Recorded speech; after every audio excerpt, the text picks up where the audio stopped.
లడ్డు కల్తీ నెయ్యి వివాదంపై కాసేపట్లో సుప్రీంకోర్టులో విచారణ జరగనుంది. జస్టిస్ గవాయ్, జస్టిస్ విశ్వనాథన్ ధర్మాసనం ఈ వివాదంపై విచారించనుంది. విచారణపై కోర్టు ఏ నిర్ణయం తీసుకుంటుంది అన్నది ఆసక్తికరంగా మారింది. సిట్ దర్యాప్తా, సిబిఐ విచారణ, జ్యుడిషియల్ ఎంక్వైరీనా అన్నది ఈ రోజు విచారణలో తేలనుంది. సిట్ విచారణ సరిపోతుందా లేక స్వతంత్ర దర్యాప్తు సంస్థకు అప్పగించాలా అన్న దానిపై కూడా అభిప్రాయం చెప్పాలని సొలిసిటర్ జనరల్ ను కోరింది. గత విచారణ టైంలో ధర్మాసనం కీలక కామెంట్స్ చేసింది. దేవుణ్ణి రాజకీయాలకు దూరంగా ఉంచాలని వ్యాఖ్యానించింది. రాష్ట్ర ప్రభుత్వం ఏర్పాటు చేసిన సిట్ కూడా 2 రోజులు విచారణ జరిపింది. సుప్రీంకోర్టులో విచారణ జరుగుతుండటంతో విచారణను తాత్కాలికంగా నిలిపివేసింది. సుప్రీంకోర్టు ఆదేశాల ప్రకారం ముందుకెళ్లాలని నిర్ణయించింది.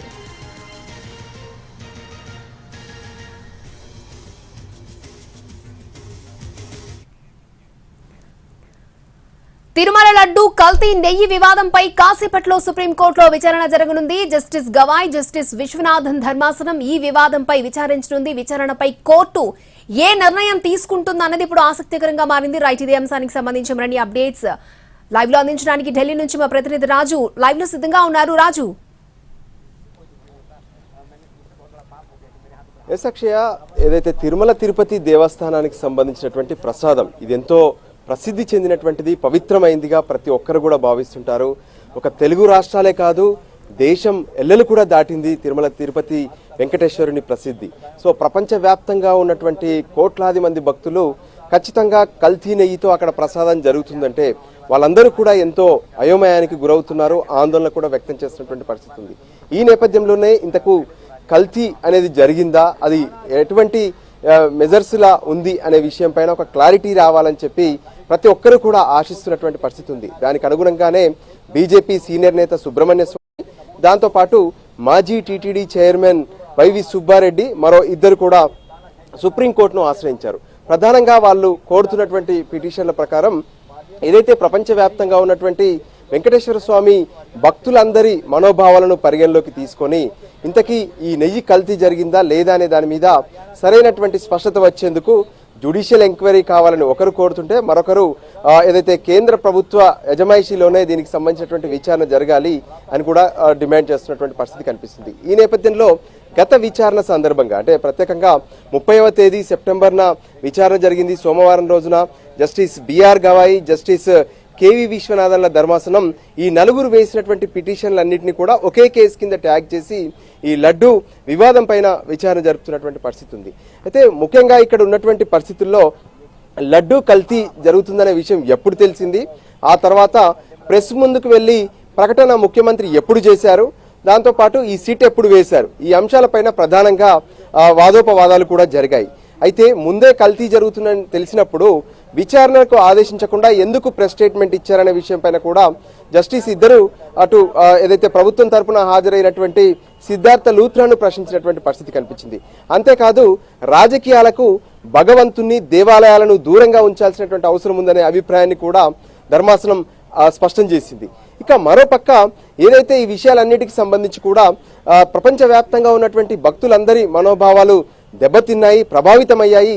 ఇప్పటికే అంటే ఎంతో ప్రసిద్ధి ఉన్నటువంటి ఈ భగవంతునికి సంబంధించినటువంటి విచారణ అంటే రాష్ట్ర ప్రభుత్వం సిట్ను ఇప్పటికే ఒకవైపు సిట్ విచారణ కొనసాగించాలని చెప్పి సిట్ను ఏర్పాటు చేసింది. సిట్ రంగంలోకి కూడా దిగింది. ఎప్పుడైతే 30వ తేదీన సుప్రీంకోర్టులో విచారణ జరిగిందో ఆ తర్వాత ప్రస్తుతానికి రాష్ట్ర ప్రభుత్వం ఆదేశాలతో సిట్ విచారణను ప్రజెంట్ హోల్డ్లో పెట్టారు. సో ఈ పరిస్థితుల్లో ఆ రోజు కోర్టులో ప్రత్యేకంగా అటు సోలిసిటర్ జనరల్ ఎవరైతే కేంద్ర ప్రభుత్వం తరపు నుంచి కోర్టులో హాజరవుతారో సోలిసిటర్ జనరల్ తుషార్ మెహతాకు సుప్రీంకోర్టు ధర్మాసనం కొన్ని ఆదేశాలు జారీ చేసింది. అంటే ప్రస్తుతం విచారణ జరుపుతున్నటువంటి సిట్ను కొనసాగించాలా, లేదంటే స్వతంత్ర ప్రతిపత్తిగా ఉన్నటువంటి దర్యాప్తు సంస్థలతో విచారణ జరిపించాలా, ఈ విషయం పైన తమకు సరైనటువంటి ఒక అఫిడవిట్ ను దాఖలు చేయాలి, ఇది కేంద్ర ప్రభుత్వం నుంచే ఇవ్వాల్సినటువంటి అవసరం ఉందనే అభిప్రాయాన్ని కోర్టు స్పష్టం చేసింది. సో దానికి అనుగుణంగా మరికొద్ది సేపట్లో అంటే సరిగ్గా 3:30 గంటలకు ఈ తిరుమల తిరుపతి దేవస్థానానికి సంబంధించినటువంటి కల్తీ నెయ్యికి సంబంధించినటువంటి అంశం పైన విచారణ ప్రారంభం కాబోతుంది.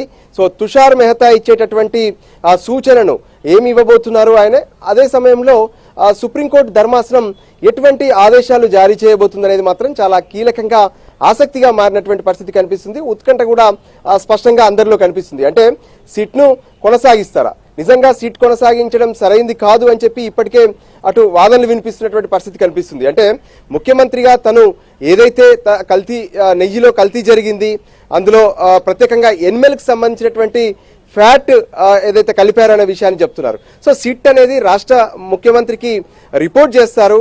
సో ఈ పరిస్థితుల్లో ఆయన చెప్పిందే వాళ్ళు కొనసాగించే అవకాశం ఉంటుంది కాబట్టి ఖచ్చితంగా సిబిఐతో విచారణ జరగాలనేటువంటి డిమాండ్ కూడా ఇక్కడ కనిపిస్తుంది. లేదంటే జ్యుడిషియల్ ఎంక్వైరీ అంటే రిటైర్డ్ జడ్జితో కానీ లేదంటే ప్రస్తుతం ఉన్నటువంటి జడ్జీల పర్యవేక్షణలో ఇది జరగాల్సినటువంటి అవసరం ఉందని చెప్పి డిమాండ్ కనిపిస్తున్నటువంటి నేపథ్యంలో ఖచ్చితంగా ఈ రోజు ఇచ్చేటటువంటి ఆర్డర్ చాలా కీలకం కాబోతుందని చెప్పి ప్రతి ఒక్కరూ ఆశిస్తున్నారు.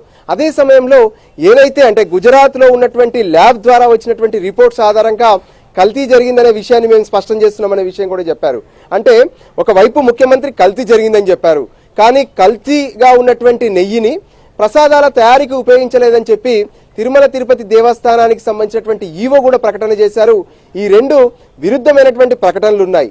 సో ఖచ్చితంగా ఇక్కడ వాస్తవాలు తెలవాల్సినటువంటి అవసరం ఉందనే విషయం పైన కూడా సుప్రీంకోర్టు ధర్మాసనం ఏకీభవించింది. సో దానికి అనుగుణంగానే ప్రత్యేకంగా అంటే ఏదైతే ఈ నెయ్యికి సంబంధించినటువంటి రిపోర్ట్ గుజరాత్లో తీసుకున్నప్పుడు ఆ వచ్చినటువంటి రిపోర్ట్ పైన ఏదైనా సెకండ్ ఒపీనియన్కు వెళ్ళారా, ప్రత్యేకంగా గాజీపూర్లో గజియాబాద్లో ఉన్నటువంటి అంటే ఢిల్లీకి దగ్గరలో ఉన్నటువంటి ఏదైతే ల్యాబ్ కావచ్చు లేదంటే ఇతర ల్యాబ్స్లో ఏమైనా సెకండ్ ఒపీనియన్కు వెళ్ళారనే విషయాన్ని కూడా సుప్రీంకోర్టు ధర్మాసనం రాష్ట్ర ప్రభుత్వం తరపున హాజరైనటువంటి న్యాయవాదులను ప్రశ్నించినటువంటి పరిస్థితి కల్పించింది. అదే సమయంలో ఏదైతే నెయ్యిని అసలు కల్తీ నెయ్యిని ప్రసాదాల తయారీకి ఉపయోగించలేదంటున్నారు. అంతేకాదు అక్కడ ఉన్నటువంటి మెజర్స్ ఏంటి, నిజంగా నెయ్యిని అక్కడికక్కడే తెలుసుకునేందుకు ఏమైనా టెస్టింగ్లు చేస్తున్నారా, తయారైన తర్వాత ప్రసాదాన్ని కూడా ఏమైనా టెస్ట్ చేస్తున్నారనే విషయాలపైన కూడా ఎన్నో ప్రశ్నలు సుప్రీంకోర్టు ధర్మాసనం ప్రశ్నించేటువంటి పరిస్థితి కనిపించింది. సో దానికి అనుగుణంగా ఈ రోజు మరి వాదోపవాదాలు జరుగుతాయా, తుషార్ మెహతా ఇచ్చేటటువంటి అభిప్రాయాన్ని పరిగణలోకి తీసుకొని అంటే సుప్రీంకోర్టు ధర్మాసనం తుది ఆదేశాలను జారీ చేస్తుందనేది మరికొద్ది సేపట్లో స్పష్టత వచ్చే అవకాశం అయితే కనిపిస్తుంది.